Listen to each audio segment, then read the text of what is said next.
I'm joined now by artist Sarah Gale.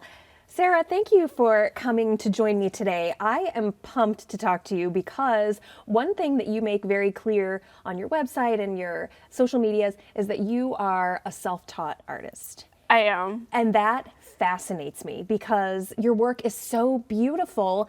And I just think, okay, if you are self-taught and you have gotten that good, clearly, you're incredibly talented, but also you really love it. Because I imagine that a lot of work goes into learning, teaching yourself how to make such beautiful work. All of that to say, when did you start dabbling in art? Oh gosh.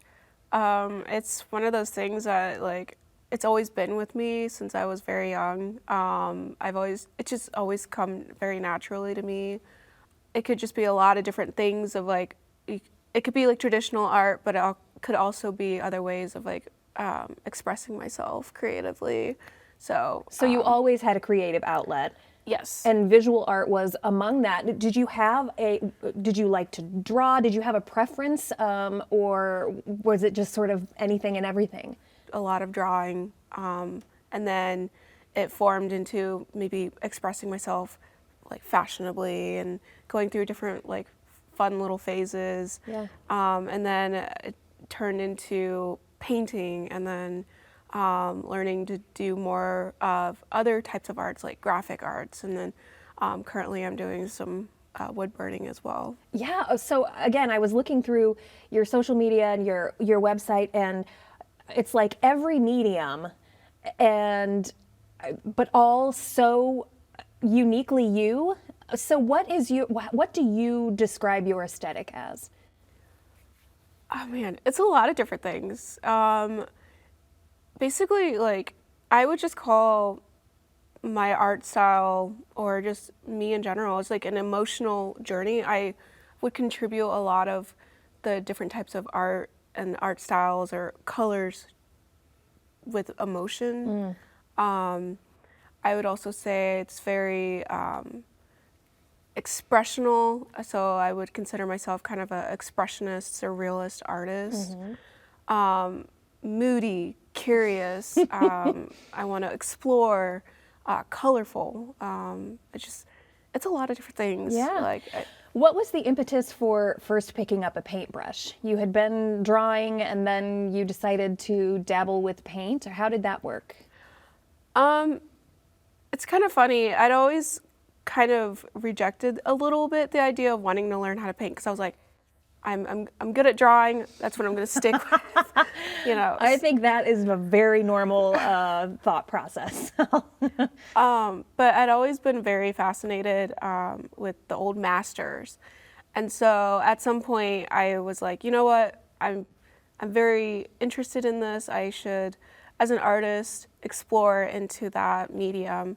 So it was a slow transition, because I was like, oils and acrylics, those kind of are intimidating. Yeah. So I was like, what if I tried oil pastels and just worked with that, because it's still oils, Yeah. technically. So I worked with that, and then at some point I was like, okay, I think I'm ready. So I invested in some oil paints and other paints, and I just was like, we're gonna go for it. And I don't know, it felt natural, so it came to me.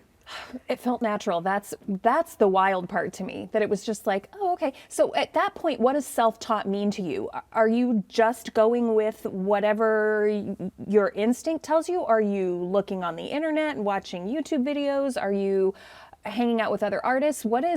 How are you creating these beautiful pieces without any formal knowledge of how to do it? I would say it's instinctive. That is crazy. And interests. Yeah. It's all, as they say, subjective. But objectively, it's composed well, the colors are beautiful. So yes, whether or not somebody likes it is subjective, but I think that, you can objectively look at your work and say, that's well done.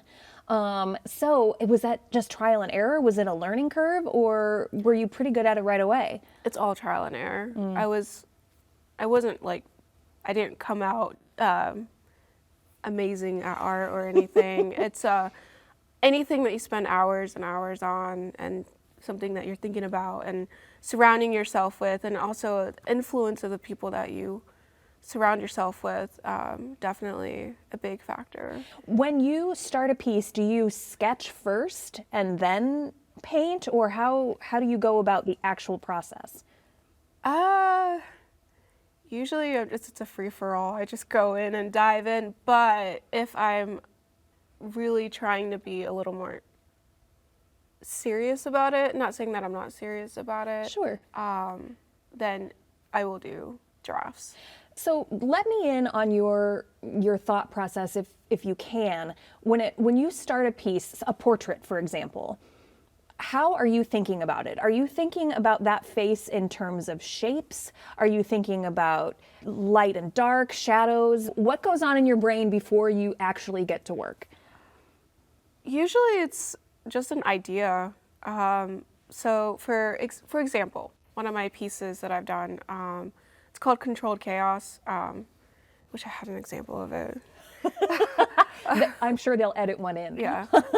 So Controlled Chaos, it all started with an idea. I was like, so basically back in 2019, one of my musician friends, we had talked about collabing or doing some type of like artwork piece. So we had thought of a really cool phrase, controlled chaos, because at that point in my life, that's what I was feeling. I was like, everything's chaotic, but it's still in control. Yes, So- relatable. Thank you. So I told my friend, I'm like, you should create a piece of music that embodies that phrase, and I'll create a piece of art that embodies that. So this was also during the time that I was starting to want to learn how to do oil paints and everything. So I don't know. It was a very transformative, experimental phase in my life. So I said, you know what, it's going to be an artwork based on that phrase. It's going to be a piece of artwork that's going to be done in oil painting, and it's going to be a portrait because that's just what I usually stick with. Yeah. And so that painting also, I wanted it to have a lot of symbolism, because as a surrealist artist, you have a lot of different little tidbits that just have different little stories that may contribute to that whole thing as a piece. So, for example, I have bees, because I was going to ask about the bees. You're clearly a fan of bees. they're the bee's knees. You see what you did there.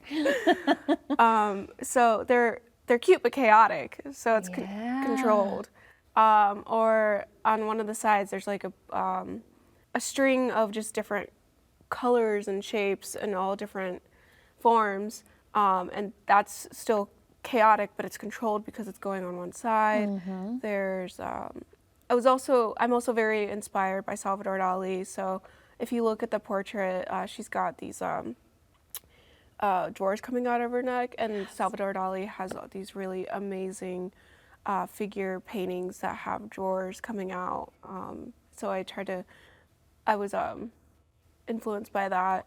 And then one of my other favorite parts. So there's these hands that are coming out, and one of them has a chain, and there's a little bell jar. Are you familiar with Sylvia Plath? Of course. So her book, The Bell Bell Jar, Jar, yeah, it's a book about chaos, essentially, Yeah. in a young person's life. So I wanted to include that, and then inside the bell jar, there's a nuclear bomb, but it's controlled because it's in a bell jar. It's in an enclosed space. Yeah. So it's just So when you started that piece, did you know all of the elements you wanted to include in it, or are you painting and then all of a sudden you go, oh wait, clearly this needs a bell jar with a nuclear bomb in it? I would say the second. So you just keep adding? Yes. Do you know when you're done? So many artists tell me that the hardest part of their work is that they don't know when a piece is finished. I'm definitely a perfectionist, I'll say that, but I definitely know when to stop. Nice. Okay.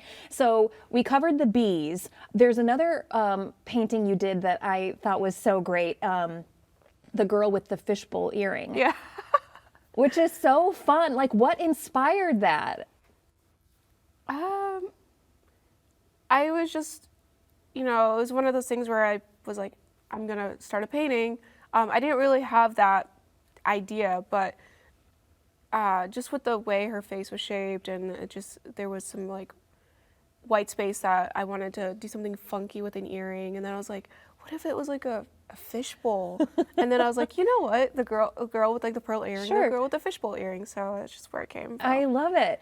Sarah, I think your work is so great. I'm thrilled that you try all kinds of different things because we, the viewer, get to benefit from it. So thank you for your work, and thanks for taking the time today. Thank you for having me.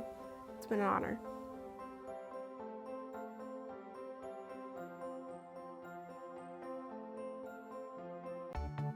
Arts in Focus on PBS Fort Wayne is funded in part by